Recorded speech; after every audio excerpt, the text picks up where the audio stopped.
If you have gone through the last lecture and tried the exercise, you now know that numerical differentiation contains error.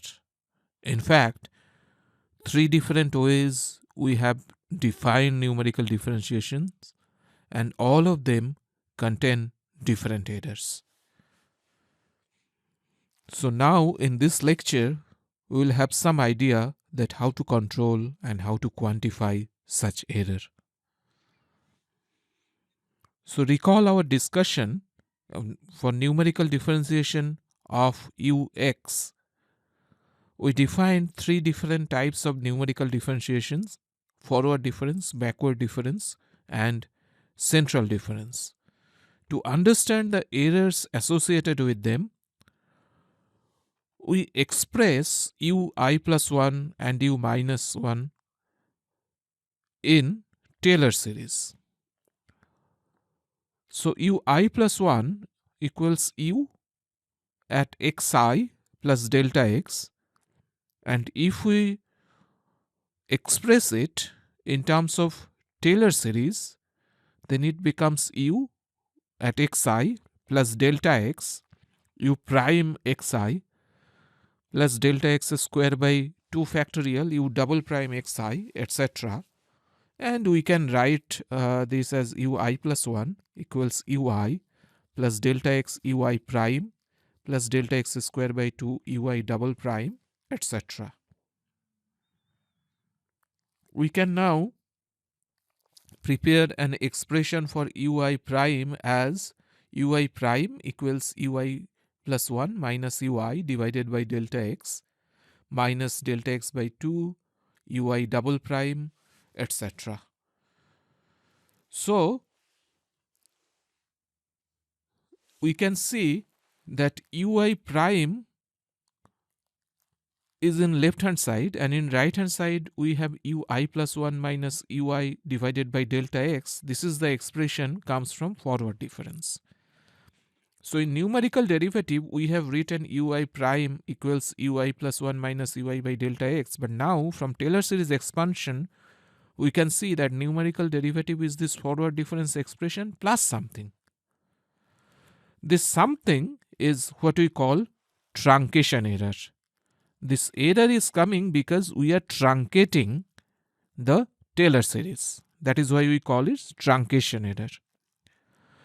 And this truncation error starts from delta x by 2 ui double prime, then delta x square by 6 ui triple prime, etc.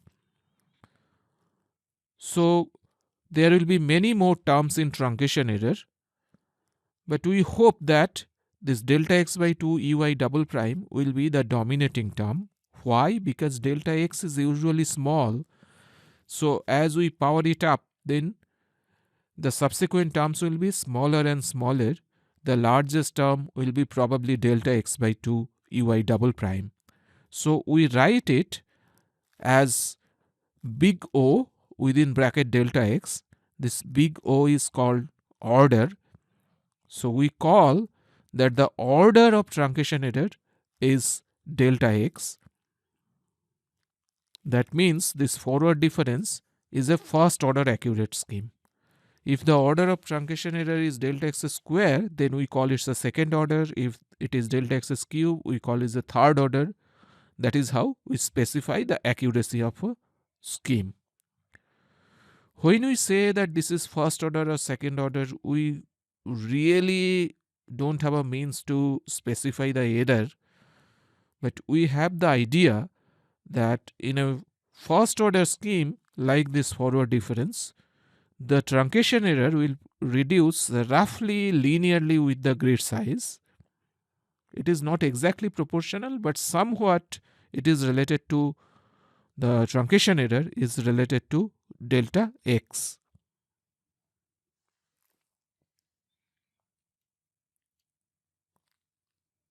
Similar procedure we can apply for backward difference. Here ui minus 1 is equal to ui minus delta x ui prime plus delta x square by 2 ui double prime, etc. And then I can take ui prime on left hand side, and then ui prime equals ui minus 1 by delta x plus certain terms. These certain terms are extra. You can see that ui minus 1 by delta x is the backward difference expression of numerical derivative. So we have certain extra term, and this extra term is the truncation error in backward difference. We find that the first term, that is delta x by 2 ui double prime, and we hope that this will be the dominating term in truncation error. So in a sense, the truncation error has the order of delta x, and thus backward difference is also, just like the forward difference, is a first order accurate scheme. So the error will roughly reduce with the grid size delta x. Please note that backward difference and forward difference for a given function may not have exactly the same error, but they are of same order. That means the error will reduce with grid size in sort of similar manner. Now we come to central difference. In central difference, we expand in Taylor series both ui plus 1 and ui minus 1, the way we already did, and then we take ui plus 1 minus ui minus 1. Then we have twice delta x ui double prime plus delta x cube by 3 ui triple prime, etc. You can see that ui double prime is cancelled out. So we can write ui prime as ui plus 1 minus ui minus 1 divided by twice delta x minus delta x square by 6 ui triple prime plus additional terms. So if we compare this with central difference, we see that the first term is delta x square by 6 ui triple prime, and then there are additional terms. All these terms are truncation errors, and thus the truncation error in this case has an order of delta x square. So here we see that central difference is second order accurate scheme, unlike the forward and backward difference, which are first order accurate scheme. So here, if we reduce the grid size, the error in central difference will reduce very fast. So please note that when we are comparing a first order scheme with a second order scheme, we don't mean that error in the first order scheme will be higher than the second order scheme. We don't know that until we got the exact value.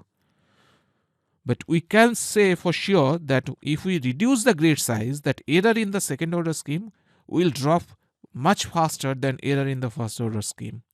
So when we go for very small grid size, it's quite likely that a second order scheme will give me more accurate estimation of numerical differentiation. Now we'll end this discussion with a small exercise.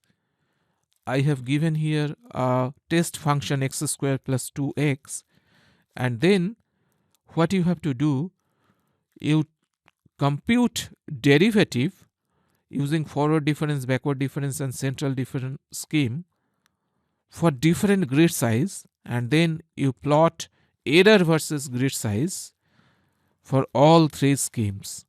You select your grid size judiciously so that we can have a feel, we can see that how the errors will vary with grid size. Now, we really don't know how to calculate truncation error. We only know the order. So how you will plot error? So in this case, what you do, you simply take the difference between analytical and numerical derivative as error. This is not exactly truncation error. This is truncation error plus other things. But let's not focus on those details right now. We'll discuss more about errors later. So right now, you simply carry out this exercise, write a small program to create the data file, and then plot the data file using the plot software of your choice. That's all for this lecture. Thank you very much. I'll see you in next lecture.